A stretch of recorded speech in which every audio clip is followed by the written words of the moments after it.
Bonjour à tous, ça fait un moment qu'on ne s'est pas vu pour parler de ce joli bestiau que j'ai commencé à restaurer. Vous avez vu pendant les précédentes vidéos la mise à nu, décapage, peinture et puis le début de la conversion.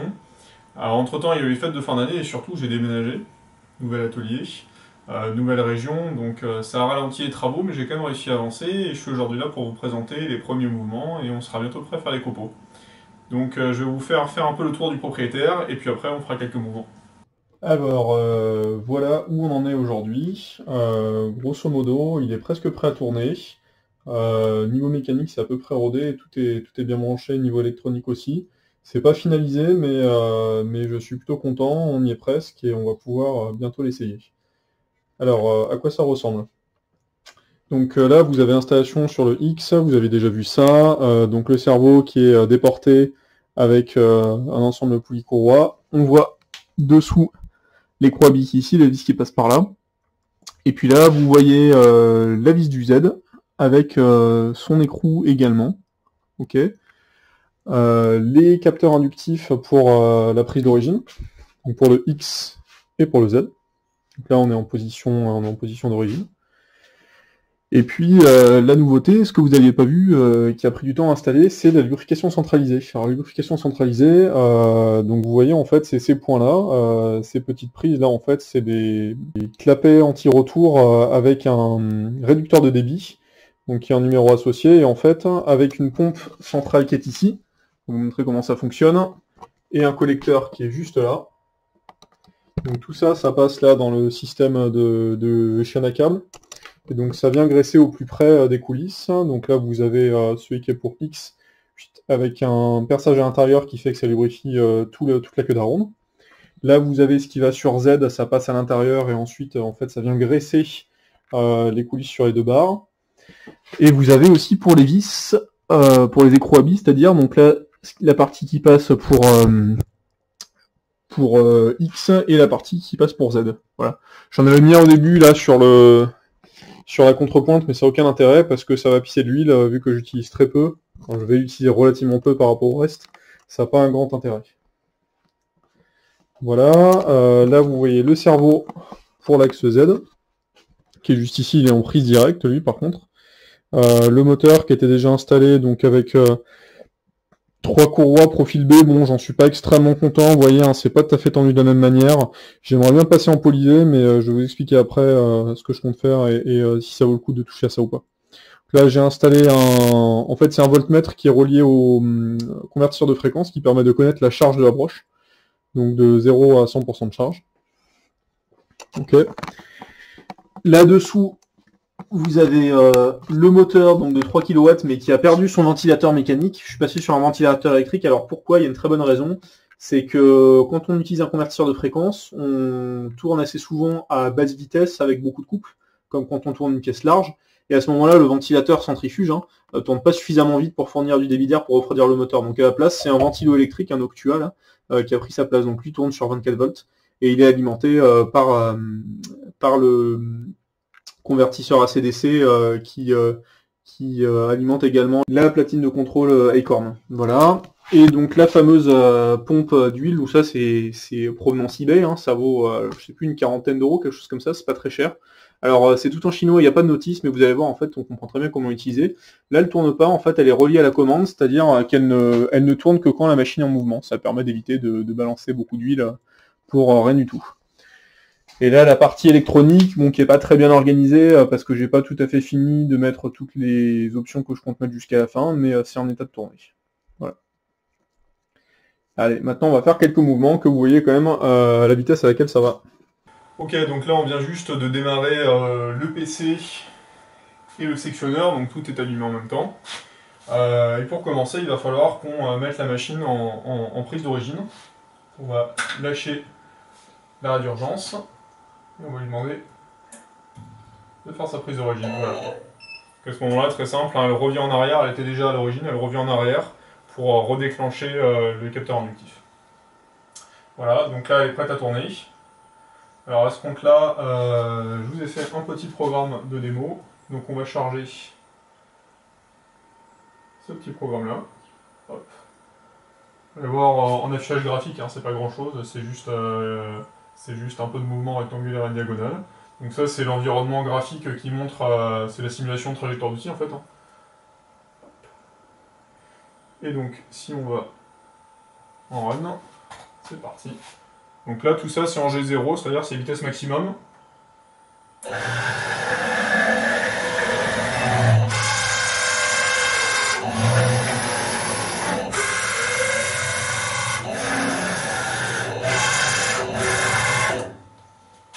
Alors vous voyez, ça va quand même plutôt vite, hein. C'est beaucoup plus rapide avec des servomoteurs, plus silencieux aussi, à part l'axe Z qui fait des couinements, mais c'est plutôt électronique visiblement.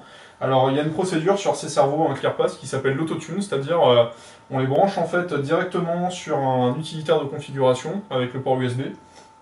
On met l'axe à peu près au milieu, on définit comment dire, un range de mouvement qu'on autorise, parce que lui il n'est pas connecté à la commande donc il ne connaît pas les fins de course ou quoi que ce soit. Et puis à ce moment-là, il fait des mouvements et il regarde sur son oscilloscope la manière dont il réagit et en fait il règle son PID par rapport à ça et ça lui permet d'avoir un cerveau bien réglé sans avoir à se faire des réglages manuels. Ça a déjà été fait, donc voilà. C'est simplement à très basse vitesse qu'on entend hein, sur le Z. Voilà, ce bruit un peu bizarre, mais visiblement qui est plutôt une histoire de couplage électro-mécanique entre la raideur mécanique de l'axe, l'asservissement, ce genre de choses. Bon, c'est pas un gros problème pour l'instant, je verrai plus tard. Il y a un réglage qu'on peut faire qui permet d'assouplir un peu l'asservissement. Pour l'instant, je vais commencer comme ça. Voilà. Donc ça, c'est le menu, le contrôle panel, donc on peut le jogger. Hein. Ça, c'est en vitesse lente. Ça, c'est en vitesse rapide. Donc là, on a une course, j'ai pas mis de fin de course, hein, c'est uniquement des capteurs de prise d'origine. Et ensuite, c'est des fins de course, une course électronique, c'est-à-dire qu'il sait à partir de sa prise d'origine à quelle course il a besoin d'un côté ou de l'autre. Je n'ai pas besoin de faire autrement. Il y en a probablement un fin de course que j'ajouterai, alors c'est un piège, hein. C'est celui-ci sur la contrepointe. Tout simplement, quand elle va être avancée, ce serait trop facile de lui dire qu'il a le droit d'aller jusqu'au bout alors qu'en fait il aura qu'à ça de mouvement. Donc je rajouterai probablement un capteur de fin de course, même mécanique ici, hein, pour éviter d'avoir une collision.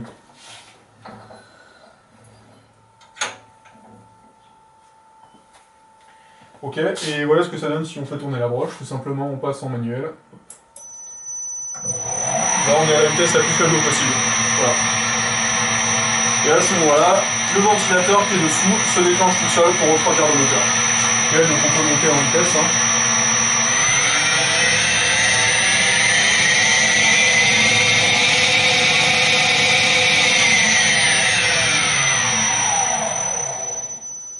Voilà, là pour l'instant la vitesse la plus basse est à peu près aux alentours des 300 tours minutes. Je ne suis pas monté au-delà de la vitesse de 1500, mais je compte le faire plus tard, normalement avec les réglages possibles. Je pourrais doubler la vitesse à peu près nominale du moteur pour arriver à entre 300 et 3000 tours, ce qui devrait être sympathique, on verra comment la broche y répond. Mais on va déjà commencer comme ça. Voilà. Tout ça tourne à peu près correctement. Maintenant, qu'est-ce qu'il me reste pour arriver à le faire tourner et faire du copeau avec? Alors, première chose, monter la tourelle porte-outils. C'est celle que j'avais achetée pour mettre sur le petit convertible Olin.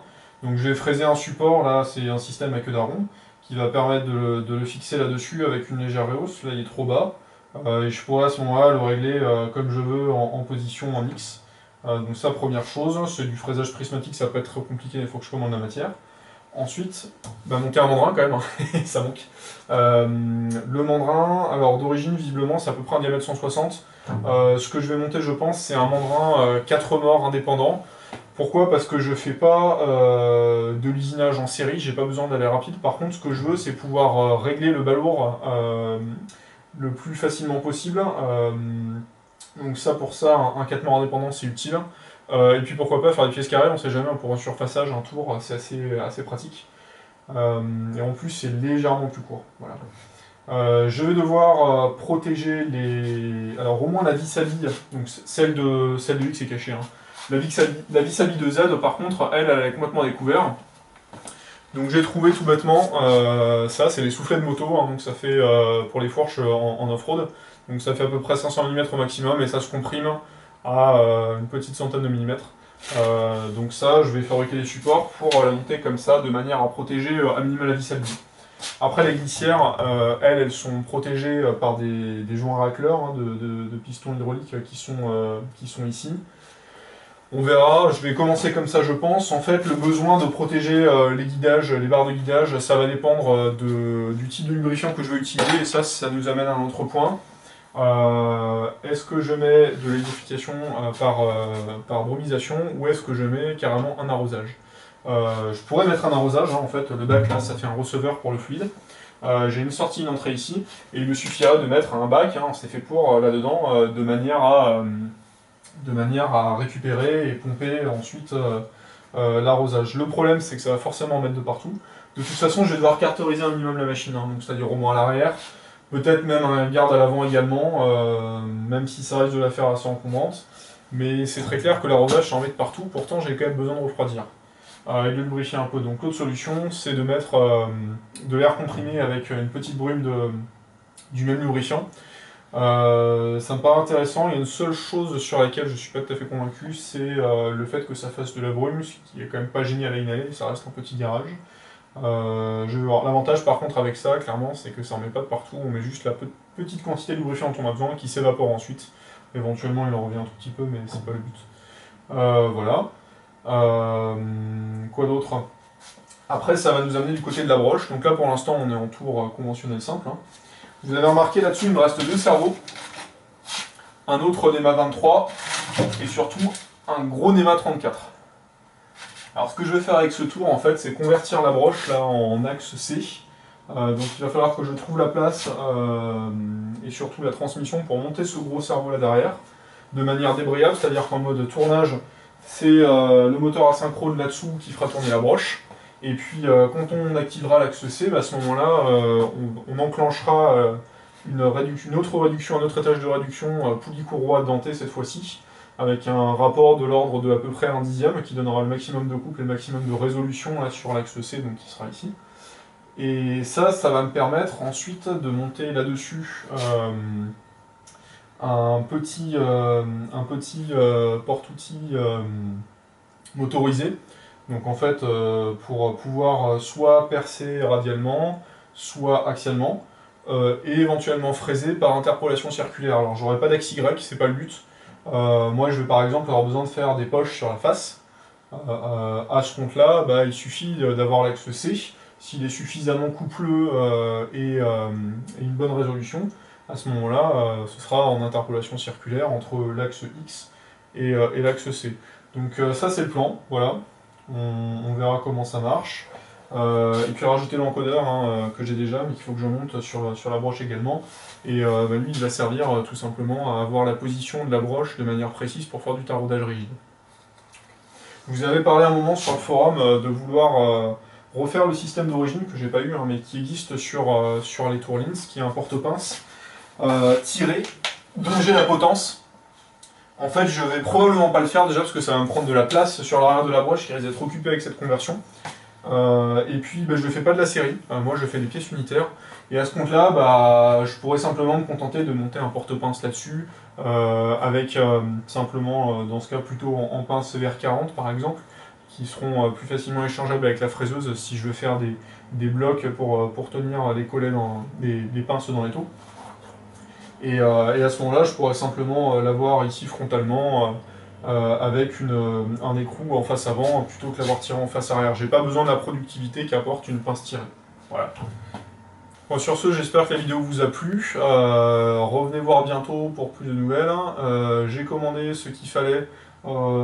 J'ai trouvé un mandrin. J'ai déjà l'acier qu'il faut pour tourner le faux plateau, ça ce sera l'objet d'une vidéo probablement sur le Olin.